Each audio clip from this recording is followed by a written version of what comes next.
क्या Yamuna expressway future का gold mine है? आपको याद है जब दिल्ली एयरपोर्ट ऑपरेशनल हुआ था, उसके बाद गुड़गांव का पूरा रियल एस्टेट सीन बदल गया। कॉर्पोरेट्स हब बने, लग्जरी प्रोजेक्ट्स आए और प्रॉपर्टी प्राइस आसमान छूने लगे। अब वही हिस्ट्री दोहराने जा रही है यमुना एक्सप्रेसवे पर, क्योंकि जेवर एयरपोर्ट आने वाले समय में वही रोल प्ले करेगा जो दिल्ली एयरपोर्ट ने गुड़गांव के लिए किया था। यानी आज अगर आप स्मार्ट इन्वेस्टर हैं तो यमुना एक्सप्रेसवे को नजरअंदाज करना बहुत बड़ी गलती होगी। और आज मैं आपको बताऊंगी वो 5 बड़ी वजह जिनकी वजह से यमुना एक्सप्रेसवे आने वाले 5 से 10 सालों में फ्यूचर का गोल्ड माइन बनने वाला है। सबसे पहला और सबसे बड़ा फैक्टर, जेवर एयरपोर्ट यह सिर्फ एक एयरपोर्ट नहीं बल्कि एशिया का सबसे बड़ा एयरपोर्ट बनने जा रहा है। सोचो जरा, जब दिल्ली एयरपोर्ट ऑपरेशनल हुआ था, गुड़गांव ने ओवरनाइट एक कॉर्पोरेट से हाउसिंग हब का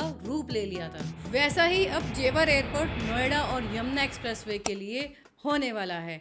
एयरपोर्ट का मतलब सिर्फ उड़ाने नहीं, इसका मतलब है million of travellers, cargo handle, logistic hubs, hotels, real estate space और रेजिडेंशियल डिमांड में भारी उछाल। एक्सपर्ट्स का मानना है कि अगले 10 साल में जेवर एयरपोर्ट सीधे 1 लाख से ज़्यादा जॉब क्रिएट करेगा और जहां जॉब्स होंगी वहीं हाउसिंग डिमांड आसमान छुएंगी। दूसरी वजह है यूपी गवर्नमेंट की एम्बिशियस फिल्म सिटी प्रोजेक्ट जो जेवर एयरपोर्ट के पास आ रही है। बॉलीवुड, ओटीटी और ग्लोबल मीडिया हाउसेस यहाँ स्टूडियो बन रहे हैं। अब सोचिए, जब एंटरटेनमेंट इंडस्ट्री शिफ्ट होगी तो सिर्फ एक्टर और डायरेक्टर्स ही नहीं आएंगे, हजारों टेक्नीशियंस, प्रोफेशनल्स, राइटर्स और कॉर्पोरेट स्टाफ यहाँ बेस करेगा। इससे हाई क्वालिटी हाउसिंग, रेंटल और प्रीमियम लाइफस्टाइल स्पेस की डिमांड एक्सप्लोड होगी।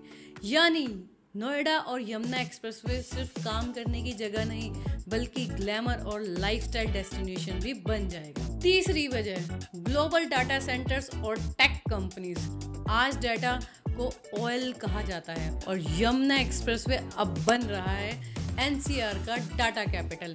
गूगल, माइक्रोसॉफ्ट, अडानी और कई कंपनियां पहले ही यहाँ लैंड एक्वायर कर चुकी हैं। यहाँ लार्ज स्केल डाटा सेंटर्स बन रहे हैं जो सिर्फ एनसीआर ही नहीं पूरे नॉर्थ इंडिया को डिजिटल इंफ्रास्ट्रक्चर देगा। अब इसका इम्पैक्ट सोचिए, हजारों आईटी प्रोफेशनल्स, इंजीनियर्स और कॉर्पोरेट एग्जीक्यूटिव यहाँ काम करेंगे और इन्हें चाहिए होगा क्वालिटी हाउसिंग, को लिविंग स्पेस और कमर्शियल हब्स। मतलब रेजिडेंशियल और कमर्शियल डिमांड दोनों का सीधा फायदा यमुना एक्सप्रेसवे को मिलेगा। चौथी वजह, यमुना एक्सप्रेसवे की अनमैच्ड कनेक्टिविटी और इंडस्ट्रियल पोजीशनिंग। ये एक्सप्रेसवे पहले से ही दिल्ली और आगरा को जोड़ता है। अब इसे कनेक्ट किया जा रहा है Delhi Mumbai expressway, eastern peripheral expressway और डेडिकेटेड फ्रेट कॉरिडोर से।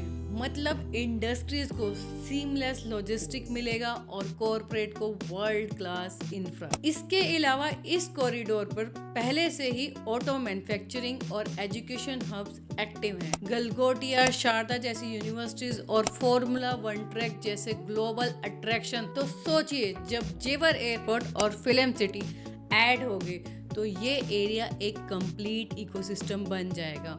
Work, study, live and play. और 5वीं सबसे क्रिटिकल वजह है आज की अफोर्डेबिलिटी। आज यमुना एक्सप्रेसवे पर प्लॉट और अपार्टमेंट नोएडा और गुड़गांव से काफ़ी सस्ते हैं। गुड़गांव में प्राइम प्लॉट और अपार्टमेंट करोड़ों में बिकते हैं, लेकिन यमुना एक्सप्रेसवे पर अभी भी आप 30 से 40 लाख में प्लॉट्स और 50 से 70 लाख में प्रीमियम अपार्टमेंट्स पा सकते हैं। इन्वेस्टर के लिए यह सबसे बड़ा एडवांटेज है, अर्ली एंट्री, क्योंकि जैसे ही एयरपोर्ट और इंफ्रा प्रोजेक्ट्स ऑपरेशनल होंगे प्राइस धीरे धीरे डबल और फिर मल्टीपल फोल्ड में जाएगा। यानी आज जो इन्वेस्टमेंट करेगा वही कल इस गोल्ड माइन का असली फायदा उठाएगा। तो अब यमुना एक्सप्रेसवे की कहानी साफ है, ये सिर्फ एक हाईवे नहीं बल्कि इंडिया फ्यूचर ग्रोथ कॉरिडोर है।